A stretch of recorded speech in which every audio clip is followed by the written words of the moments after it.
2025 সাল জানুয়ারির শেষের দিকে এক সন্ধেবেলা আমার এবং আমার হাজব্যান্ডের মাথায় যেন ঠিক আকাশ ভেঙে পড়ল। ডক্টরের চেম্বার থেকে ফিরে এসে উনি আমাকে বললেন, মন শক্ত করো। আমি বললাম, কেন? উনি বললেন, তোমার ক্যান্সার হয়েছে।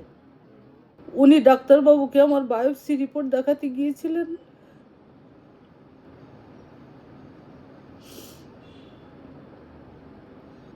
মনে হলো কেউ যেন আমাদের দুজনকে ধুধু মরুভূমির মাঝখানে ছেড়ে দিয়ে গেছে।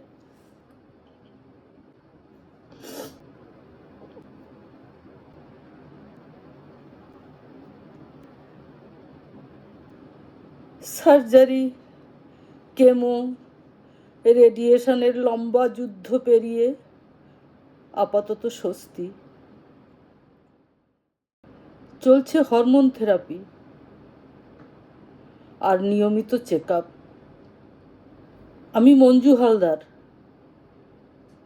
বয়স 63, মধ্যবিত্ত গৃহবধূ, একজন ক্যান্সার যোদ্ধা।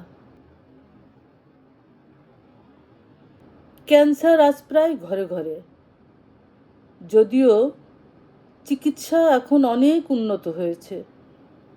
দরকার শুধু সময় নষ্ট না করে দ্রুত ডাক্তারবাবুদের সঙ্গে যোগাযোগ করা এবং মনের জোর। টাকা পয়সার ব্যাপার তো আছেই।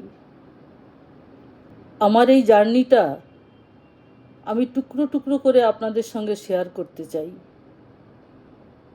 ভবিষ্যতে কোনো ক্যান্সার রোগী, তার পরিবার, আত্মীয় স্বজন তো বটেই, অন্যদেরও যদি কোনো রকম কাজে লাগে। উদ্দেশ্য শুধু সেইটুকুই। তবে আজ এই পর্যন্ত। ভালো থাকবেন।